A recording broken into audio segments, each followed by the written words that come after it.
People say there is a first time for everything. A first kiss, your first car,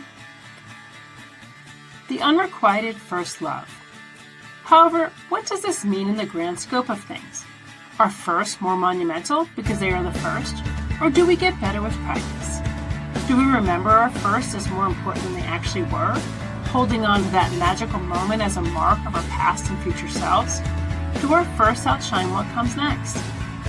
On A First Time for Everything, we will explore with our guests their firsts and how those impacted the seconds, thirds, and even countless times after. Is the first the best or merely the beginning?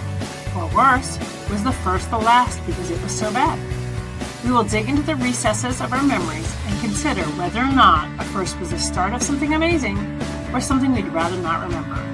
Come along with me, Juliet Rose, as I put our guests in the hot seat to analyze their firsts and how they defined who they became. I promise you're in for a fun, although maybe bumpy ride.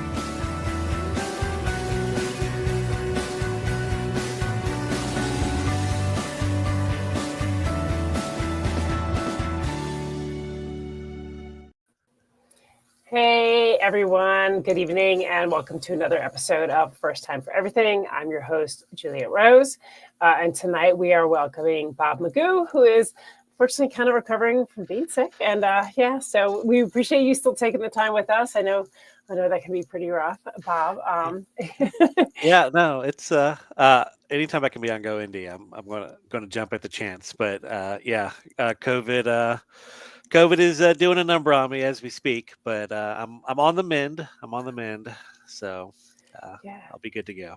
Good. Well, yeah, we appreciate it because COVID's kind of reared its ugly head again. I know it's been going through our community too here. I feel like everybody's kind of coming down with it, but yeah.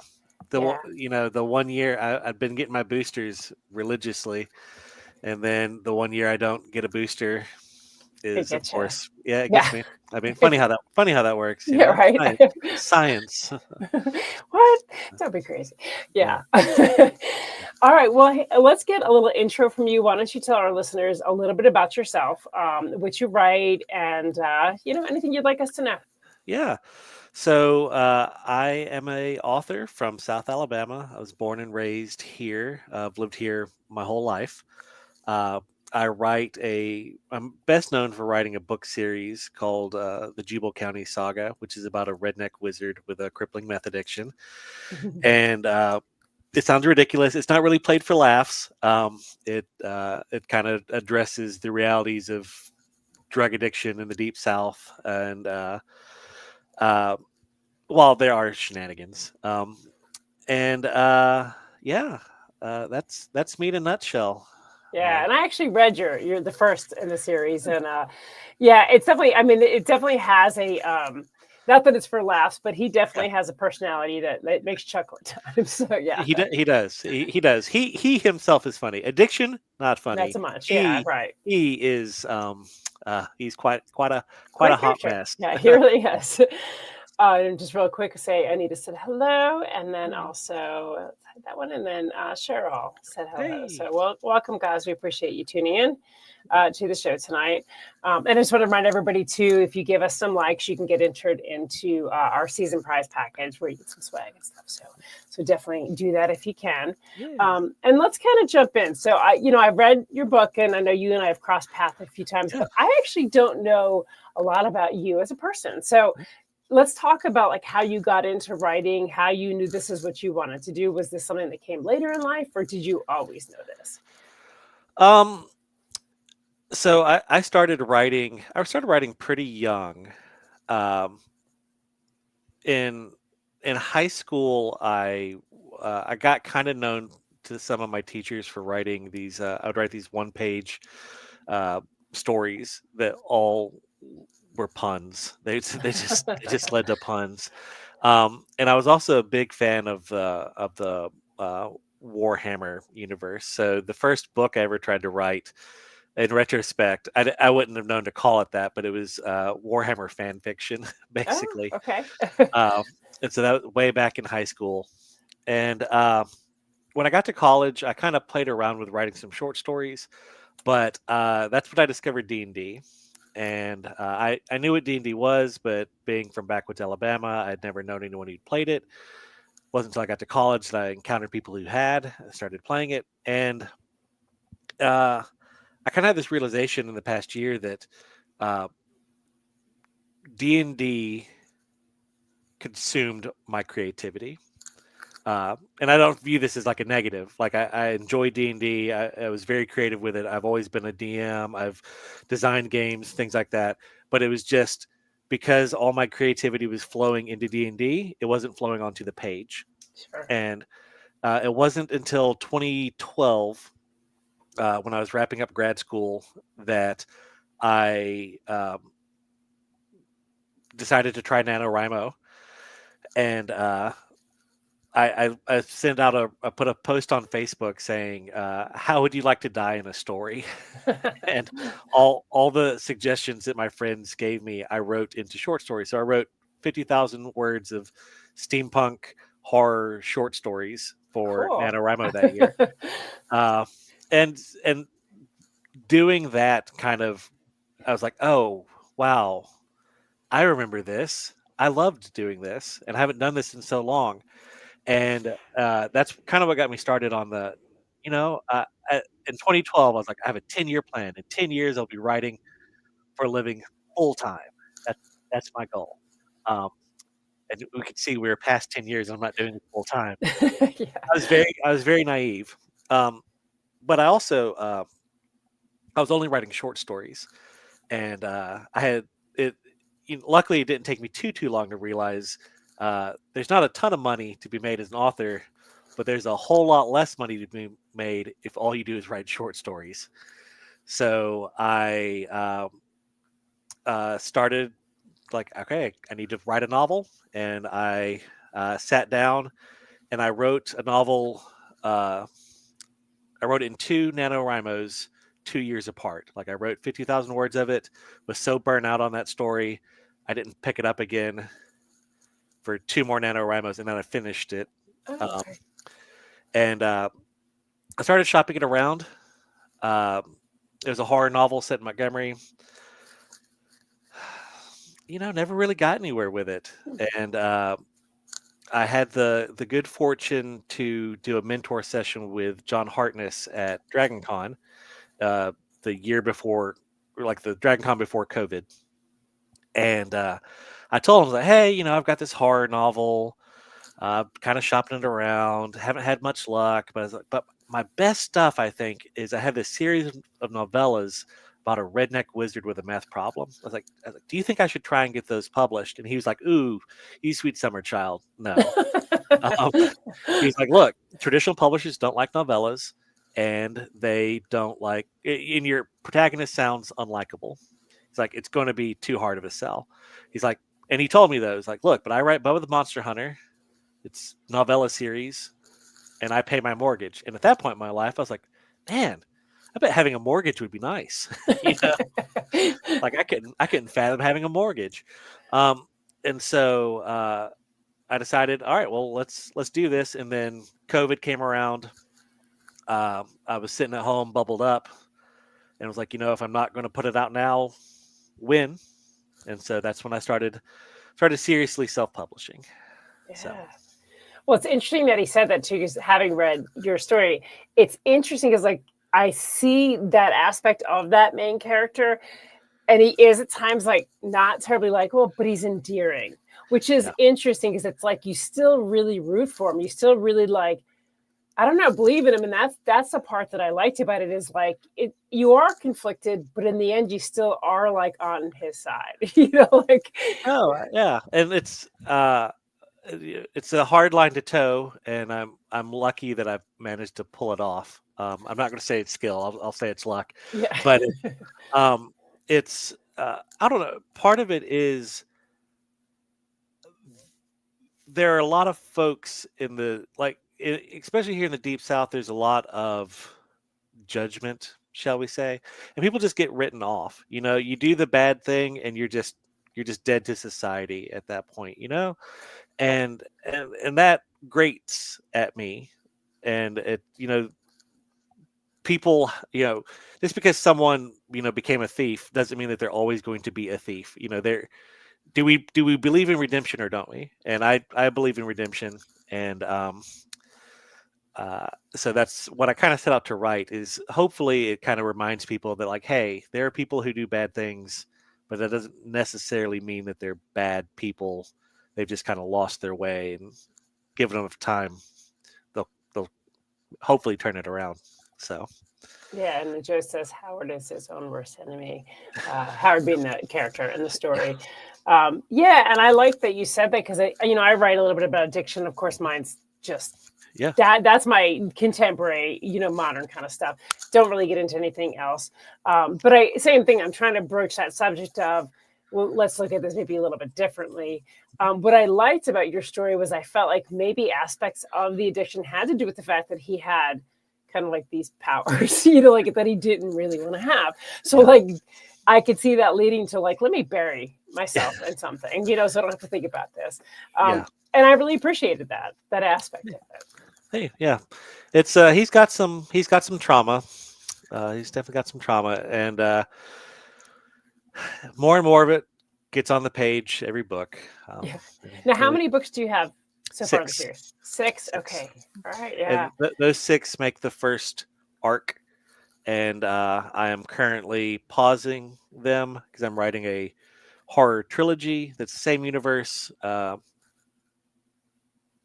New main character, but Howard shows up in it. And the first 2 books are written. The third one's like 60% written right now, and I'm trying to get all 3 of them written before I publish them. So, I was going to ask that. Yeah, because I hadn't heard about you having. No, it's been a thing.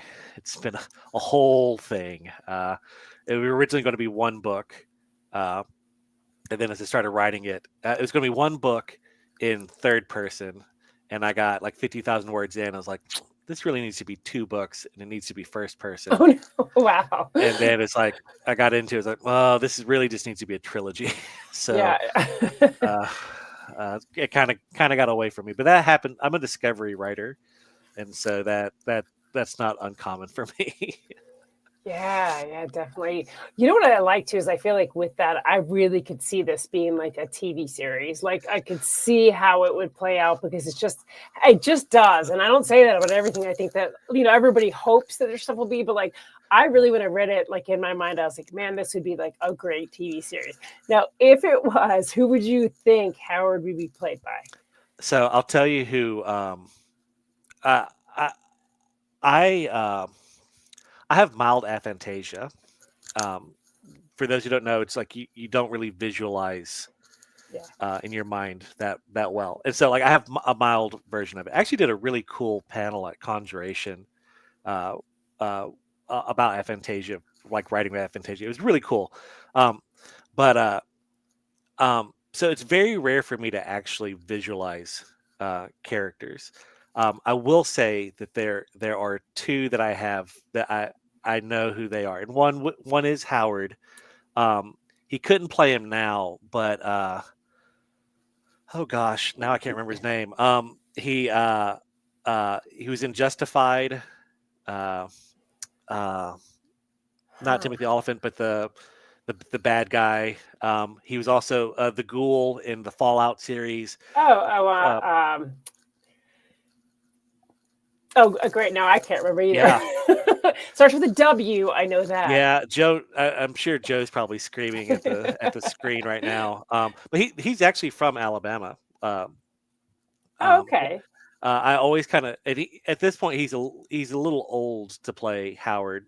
But Walton Goggins. Okay, I had to look it up. Yeah, I was like, I was like, starts with a W. Yeah, Walton Goggins. Yeah, Walton Goggins. And then his uncle, Hubert Dale, HD. The Big Lebowski, the cowboy. Oh God. Sam Walton, is that Sam Water? Sam. Sam. See now, if you say it, I won't read. Sam. Yeah. Sam, whatever. It is how. We're really rocking this tonight. Yeah, I can feel Joe's anger just tunneling through the screen at me.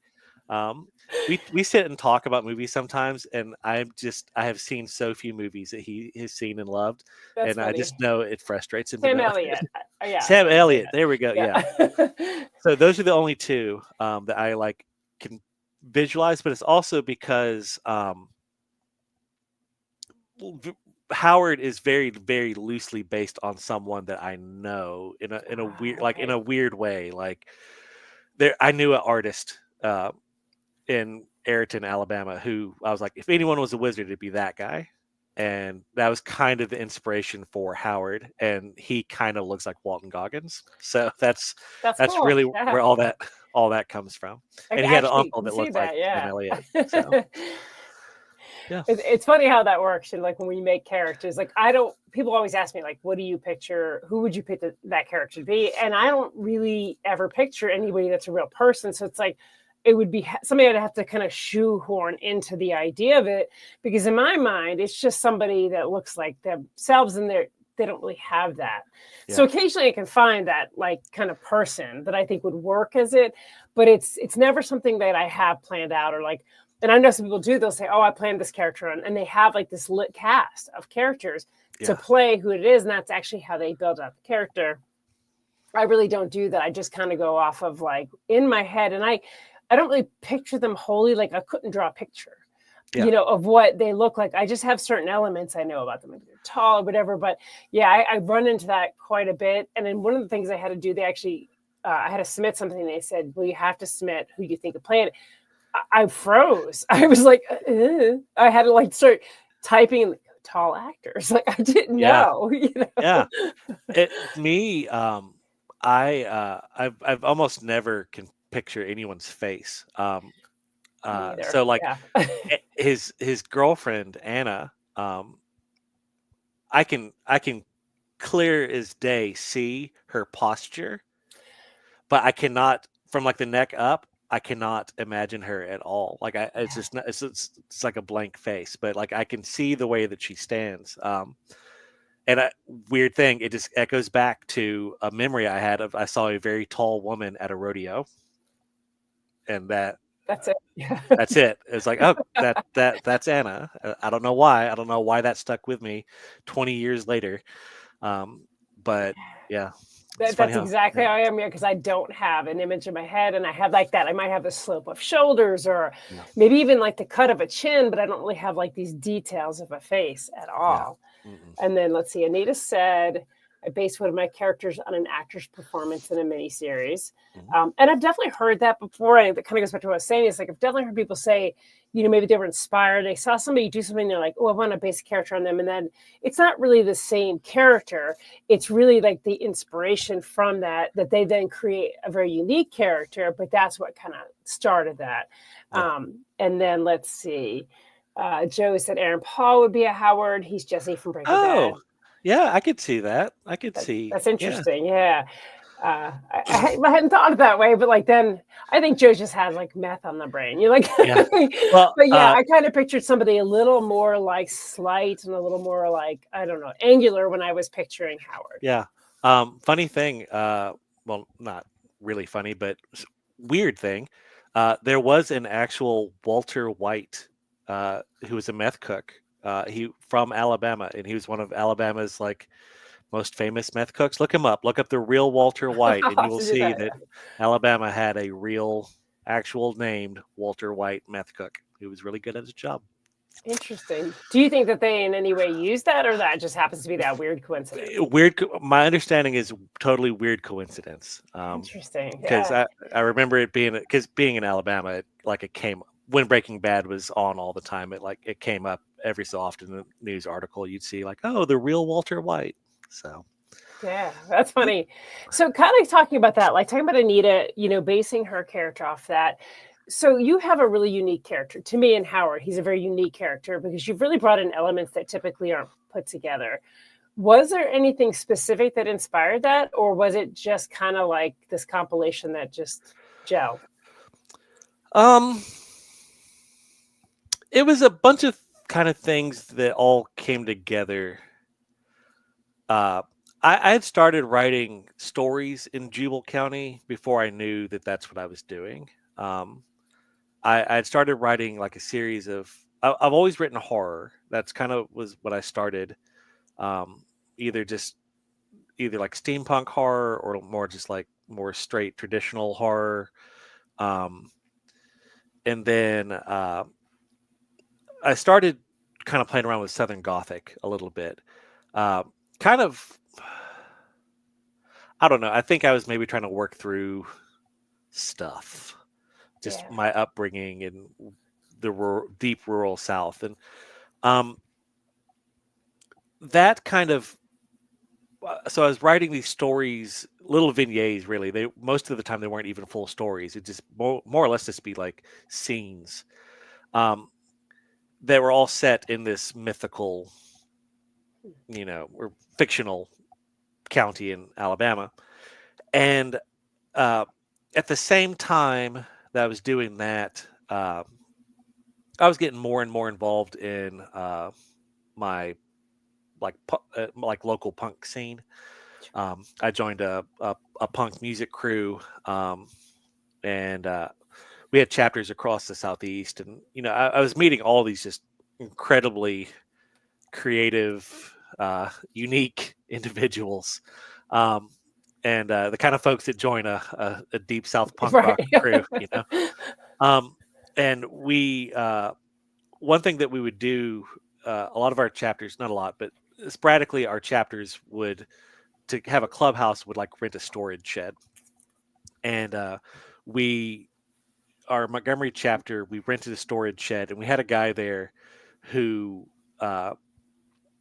just nicest guy, just good dude, but he basically lived in that shed, like the club, absolutely his life. He wanted to just hang out and we had, it was a powered storage shed, so we had a TV in there, like an old game console, and DVD player, and he would just hang out in a fridge, with beer in it, and he basically would just go home and shower a couple times a week. He just spent all his time, like he'd go to work, he'd go to the shed, and I got to thinking about it, I was like, man, you really could live in a shed if you had to, and all that kind of just was brewing when I did a bit of I used to do like ghost hunting. I don't really believe in ghosts, but it's like it's like, I don't know, life's more cool if they're real, I guess. And so when I was in and this was when I was in grad school, or kind of wrapping up,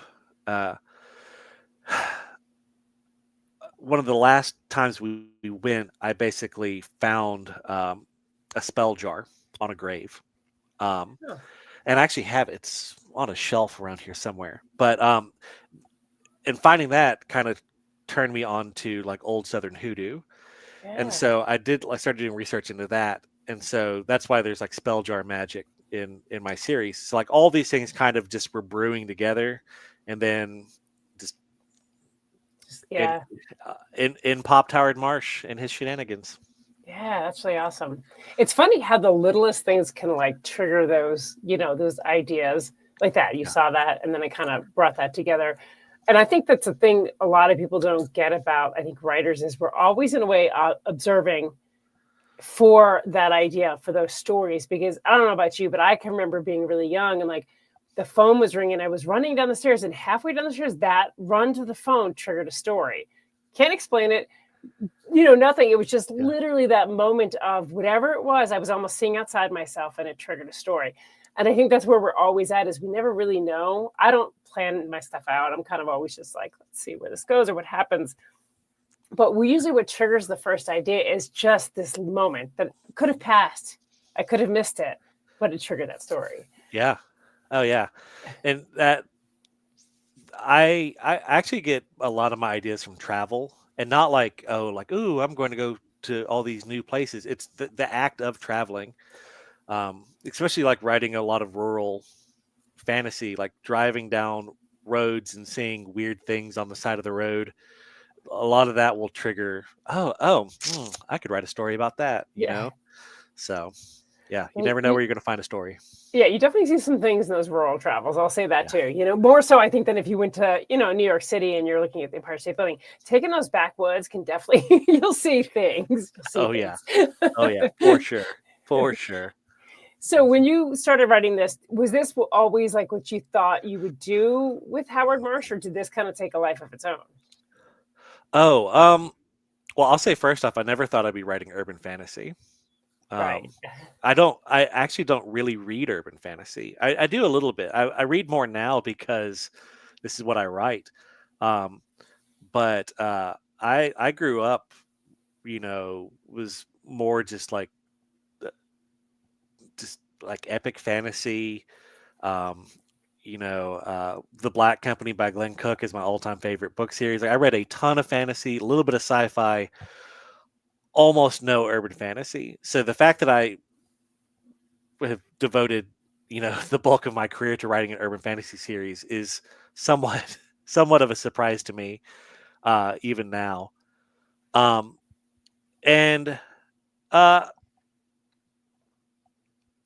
it has gotten away from me a little bit. I have kind of tried to rein it in some. At one point, the plan was to do 18 books. Oh, wow. I was going to do 3 arcs of 6. And now I don't know. I don't know if that's what I'm going to do. Like I said, I never imagined myself as an urban fantasy writer, and people do really like this series, and and I do enjoy writing it. So I'm somewhat loath to be like, oh well, why don't I just stop doing this? But I do like writing other things. I actually have 2 completed novels in a kind of a more military fantasy series, kind of like dark, grim dark fantasy almost. I've got probably 100,000 words of steampunk horror short stories. I actually have a book coming out through Falstaff this fall, that the horror novel I wrote, the first novel I wrote. So like I've got other stuff I do, want to see the light of day, but people do really like this, and I do still really want to do this full time for a living. So I don't know. We'll see where the series goes. I do know how it ends, and the nature of it is such that I can kind of lengthen it or shorten it as much as I want. I'll be greatly surprised if there's not at least 6 more books, though. Oh wow! Okay, that's cool. Yeah. So I don't know. I don't know if I'll do 18, but 12. Short of me dying, 12 will happen. So. It's funny because when you were saying that about people really like it. I always think about like the bands, that are really popular. And they go on stage and they have like this new album they really want to play, and nobody wants to hear the new album.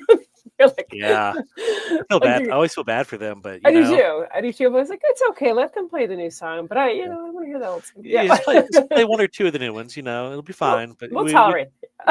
We came to hear your hits.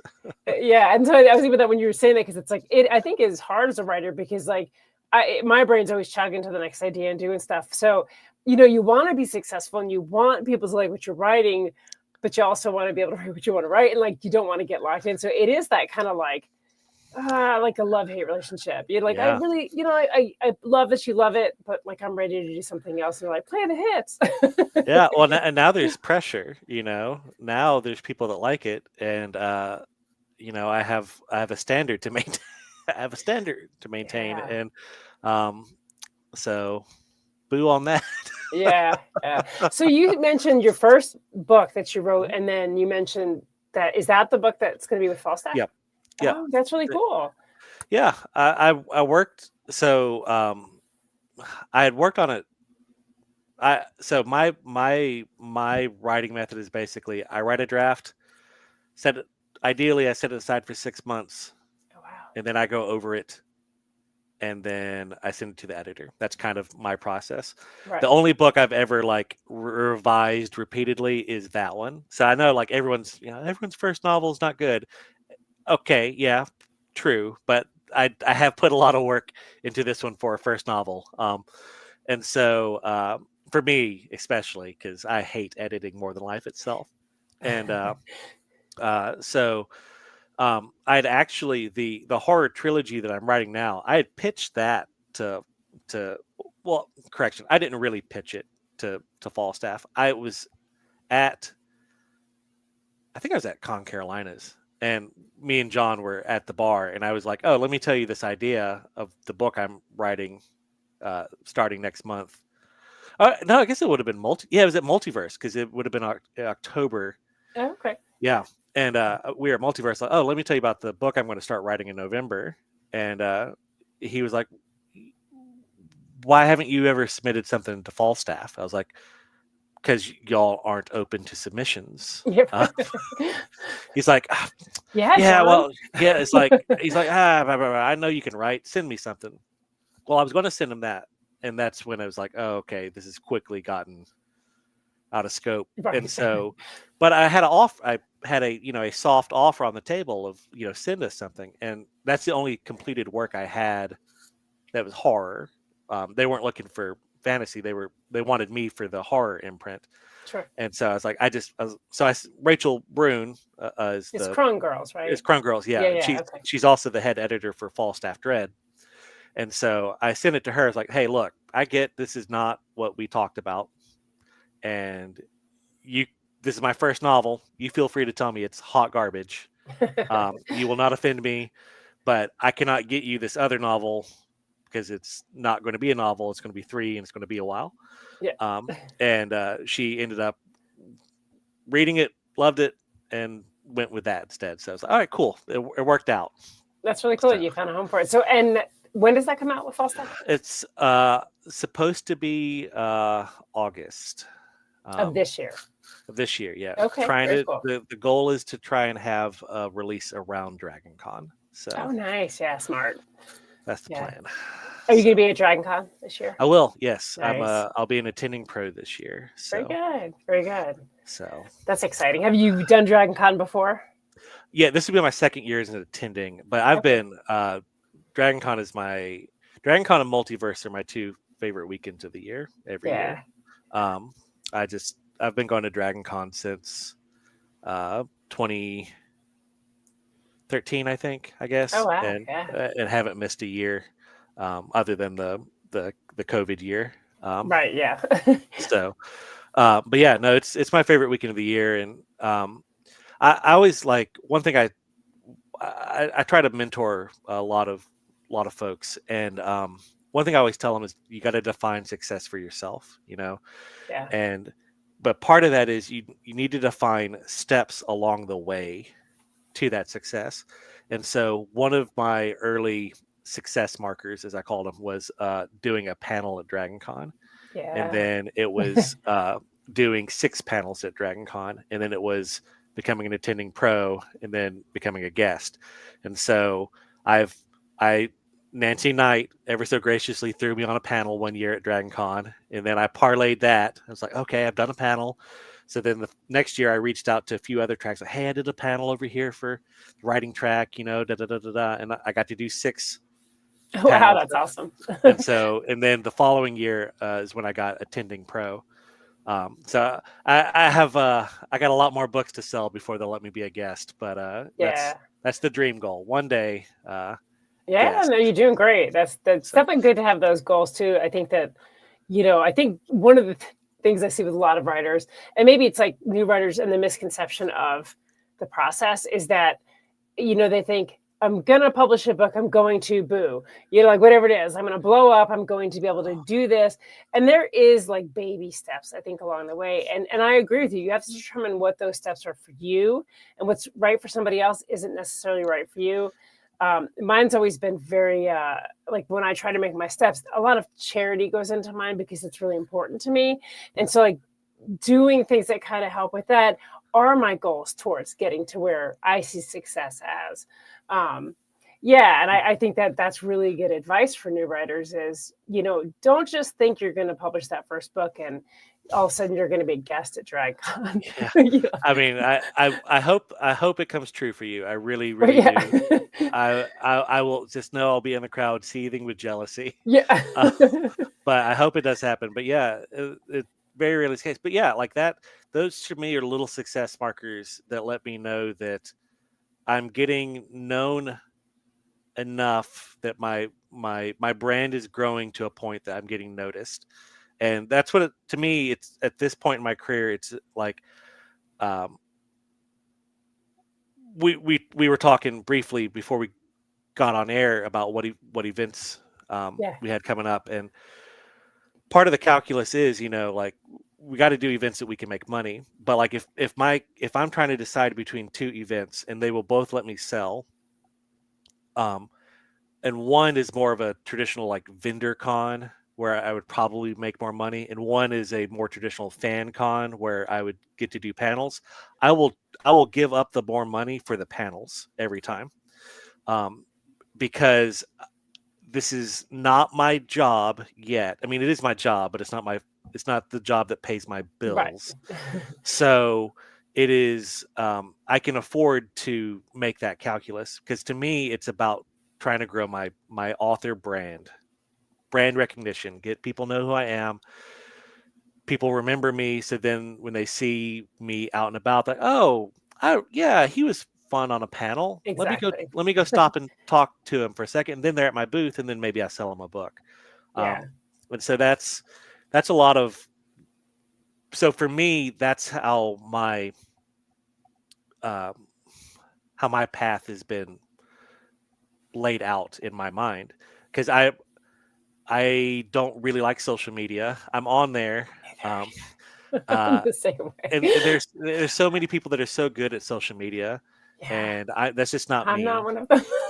Right.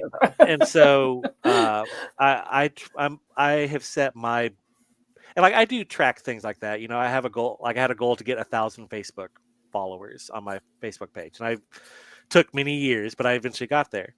And so those are things that I do, and I celebrate it when it happens. But for me, it's more about, I'm a weird dude, and I do better if I can have a moment to just pitch myself to people rather than social media trying to do it for me. Yeah.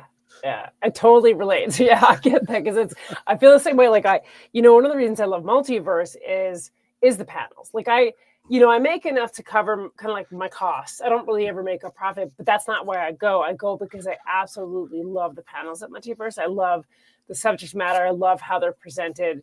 Just, it's one of those things that I truly enjoy. And I feel like because of that, because when I go and sit on a panel, I'm so comfortable. I'm so much more myself than people get to know the real me. And I grow from that. I grow through networking. I think this is how Joe and I really connected, and how I became the host of the show. Like, it all kind of grew from there.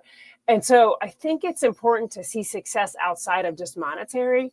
I think obviously, like we said, it is a business. We have to know that we are sustaining it. But there are elements that we have to consider as well, which is like, sometimes the money comes, but it might come in a different way. It might come through that networking and that growth and those panels. And like you said, then the book sales come. So I think that appreciating when someone appreciates you is huge. Yeah. And just the dream is every day it happens a little bit more. Exactly. We're not going backwards. We're not stagnating, right? We're going somewhere, and our weirdness fits in somewhere. So because I'm a serious introvert, really. Like, the show, people don't really know that, but like, I am a serious introvert. And it was hard for me at first to really define my path because of that, because I thought the last thing I want to do is sit there behind a table and sell myself. I do it. But I found different ways. And for me, the different ways were connecting through this show, connecting through panels, connecting through ways that I was way more comfortable and didn't come across as like so much of a freak. No, and this is something that really surprises a lot of people. But I am actually very highly introverted, but I have, and part of it is being in that punk rock crew for a while. And therapy, a lot of therapy helped. But I basically learned that I learned a lot of coping mechanisms, and I have a persona, that I slip on. It's the persona that I throw on, whether I'm going on a podcast or if I'm doing an event in person. it is Bob, just slightly more Bob. Like, I'm not disingenuous. I'm not putting on to be someone that I'm not, but it's just like me amped to 11. It's a slightly more redneck, slightly more Alabama version of Bob. And it helps. And so then, I can go out there and be on all day, at the booth. And then come Monday, I'm going to go back to work, and I'm not going to talk to anybody for the next few days because I just need dumb people. My wife is the only person who doesn't like drain me to be around. So me and her we'll talk, we'll catch up. Other than that, I don't want to talk to anybody. And I recharge my batteries, and then, give it a week or two, I'm ready to go do it again. Yeah. I would say my persona is just not anxious, Juliet, because I really am anxious, but that's like I put on the I'm not anxious face when I'm really anxious.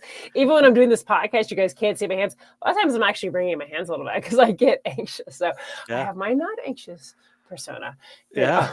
Well, it's funny. I have a reputation as a storyteller, and not just because of like I write books, but like I tell stories, and I have so many just ridiculous over the top stories from all these hitchhikers I've picked up or these terrible dates I've been on. My autobiography, if I ever finish it, it's going to be called "My Life is a Dumpster Fire," and it's been a wild ride. But that all stems from I am so bad at small talk that I just tell stories, and I figured out that it's getting kind of quiet. Oh, let me just tell a story real quick. Oh, that reminds me of this time this weird thing happened. And so everyone's like, oh, Bob tells all these stories. Well, it's because Bob doesn't know how to talk to people. So. I love that honesty. I really do. Because I think that when we start to look at people, and if we know these things, like you and I are talking about what we do kind of to cope with that, you start to realize that in other people, like, I bet that's what they're doing. Like, I bet, and I've sat with people on panels and noticed the same thing. Maybe they were wringing a napkin or a tissue under the table, but you wouldn't know it from how they were talking or how they were addressing the crowd because they had whatever it was that helped them cope. But there's the little things, the little tells you can tell. Yeah. So I love that we're being honest about that, because I think most people will be like, oh, because I remember saying the first time I had to do an event, I put it out there and I said, hey, I'm really introverted and I'm really nervous about this event. How do people handle this? And I got some really good advice. But eventually what I learned was what worked for me. For me, scripts, like having stuff just kind of memorized, even if it comes across really naturally, I kind of practiced it to the point where I was like, I'm comfortable with this. I think I can do this. And then putting on that I'm not anxious face. Yeah. Yeah. Everyone's got to figure out what works for them. And it's like, we go out and hustle at conventions or fairs and stuff like that, but no one has to do that. No one, right. Like I said, I know authors who make a lot more money than me doing it, who never do an in-person event. But, they just do all online sales. But for me, like, there's part of the reward. Like, one, I just make more money selling in person. I just do. I do too. So, which is a nice reward. But the other thing is, like, writing is lonely. So anytime I can get out among other writers and we can just, commiserate. But then also is like, it doesn't happen all the time. I wish it happened at every event. But the longer I do this, the more often it happens. Just every so often you have someone come up that I was talking actually last night with Stuart Jaffe about this. And, it was, so many of the people who just really appreciate what we do, we will never know. That they never leave a review, they never tell us. And but every so often someone comes up and just, hey, I've read all your books, like I keep rereading your series. It's like, I had no idea you existed, and you are like enraptured with my stuff. And so, they're the kind of person that, they clearly had never shot me an email or left a review or anything like that, but they saw me at a con, like, oh, I bought your book here last year. I've read it. I got to get all the rest of them. Like, those moments, it's like, okay. Are everything. Yeah, I just had this happen a couple weeks ago at an event. This girl came up. I didn't recognize her. She came up. She said, oh, I bought a couple of your books last year. And I was like, oh, that's really awesome. Thank you. And she's like, and I really like this one. And then she proceeded to buy like 4 of my books. And I was, of course, on cloud 9, because I was like, I didn't recognize her. I didn't remember her buying the books.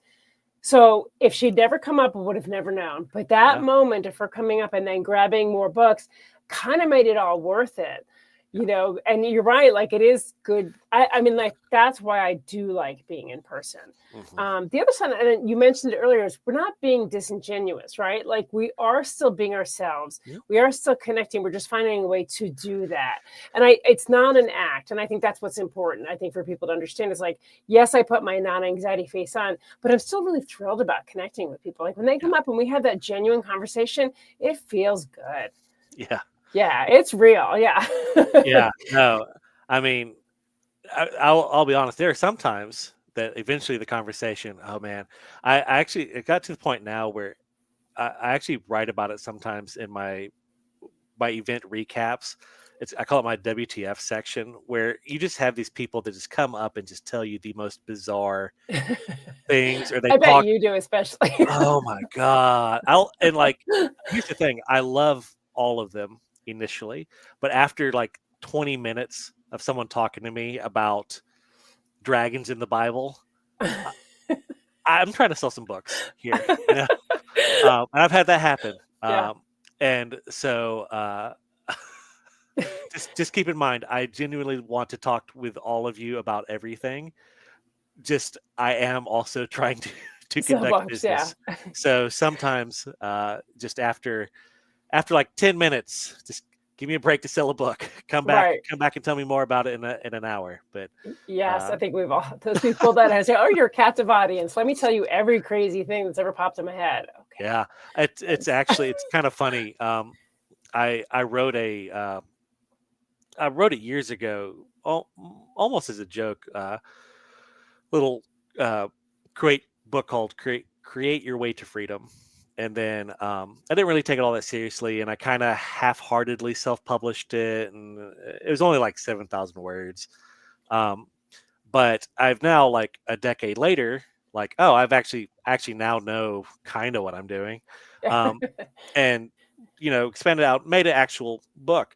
But part of it is, and I don't really push it on people, like it's on the table, but I never, like, if people ask me what I write, I don't ever like stop. Oh, and I wrote this book on how to write books. But that book is there because anyone watching this, if you ever do an event in person as an author, you will, at least every other event, someone is going to come up to you and tell you at length about the book they want to write. Oh yeah. At length. And they're going to ask you so many questions. And I love helping people like that. But after a certain point, it's like, again, this is my job. I cannot. So I have that book there. It's like, oh, well, actually, I have this book here that That's kind of smart. tells you everything you need to know, And every so often I get a guilt purchase. So yeah, that's actually really smart. Because yes, we all do get that person who kind of like, and it just had, like, I was just doing an event this weekend and I had somebody, first person that came into my tent, and he's like, I talked to you last year. And in fact, he did for a long time. And then he started again. And I was trying to think to myself, like, I don't want to be rude, but like, how do I also move this along? That's a great idea. And that's what, and I tell people, it's like, look, I have a contact on my website. You can, any questions you have, you can hit me up.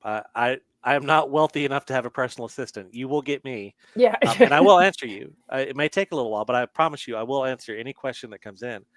But yeah, you just, some people, they come to the booth and they just want, and I get it. Writing is lonely, and a lot of, because it's, and I think it's something sometimes we kind of lose sight of, because we do these events all the time, And a lot of these people, this is probably the only time this year they're going to get to talk to an author, True. Yeah.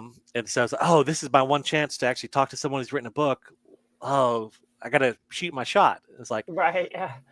And I appreciate that. And I will help you. I absolutely will. We will talk for a while, but keep in mind, I am trying to conduct business, and you are one of 30 people that I will do this with this year. So yeah, definitely true. The other one I always get is the people that come up that are like, you should write a story about me. But I at least I have an out for that, because I'm like, oh, I do ghostwriting. Would you like my rates? And that usually stops that conversation. Yeah, that's smart. That's smart. But yeah, I didn't think about that. I mean, that is good to have something you're like, oh, hey, here. Maybe I'll just print some. Here's a great guide. You know, I actually teach classes at the library too on publishing and writing. So maybe I'll just bring some of my like packets I hand out and be like, here. There you go. There you go. Yeah. Oh, hey, you know, why don't you come to one of my classes? There you go. Sean says you Bob should write a story about Sean. I'm surprised I haven't. I'm surprised I haven't. All right, we're gonna get on that, Sean. I can't write someone dashingly good looking enough. I guess the words. I just can't get the words on the page. You're just too amazing, Sean. I think that we just couldn't do it right. So yeah. Well, awesome, and it's been really good talking to you. So I had a question. The book that's coming out with Falstaff is it titled? Yeah, Capital of Nightmares. I'm sorry, what was it? Capital of Nightmares. Capital of Nightmares. Okay. So cool. Montgomery is its unofficial nickname is the Capital of Dreams. So it's a horror novel set in Montgomery. I love horror, so yeah, that's awesome. Is it what like kind of I guess subgenre of horror is it? A little bit. It's like a horror thriller. A little bit eldritch. Think. I don't know. Maybe the premise is basically one day, like basically a switch flips and monsters become real in Montgomery, like these eldritch beings from another realm, and they destroy Montgomery. And then cool. 5 years later, a guy gets hired to lead a scientist into the city to try and uncover what happened. So you write really, I mean, to me, movie-esque, type things are like, and I'll say it again. Yeah, I don't know who to tell. I don't know. Tell everyone. Tell everyone you know. Yeah, I mean, you do, and I would definitely say anybody out there that might have kind of connections is the Bringing Home. Is it Bring Home the Rain's the first, but the series is the Jubal County series. Saga. Mm-hmm. Yeah. Saga. Okay. Yeah. That should definitely be a series, like a Netflix series. Y'all, seriously. It's so good. And it just already has that feeling. Like I could see it being episodic. Like I'm saying that all honesty. Yeah. Let's manifest this. Let's manifest it. Yes. Because I would definitely be like all about it. But you definitely have that way of writing that I think appeals to that kind of screen version as well.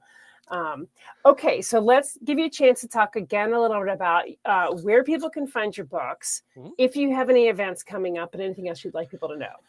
Yeah, talesbybob.com is kind of the one-stop shop for everything I do.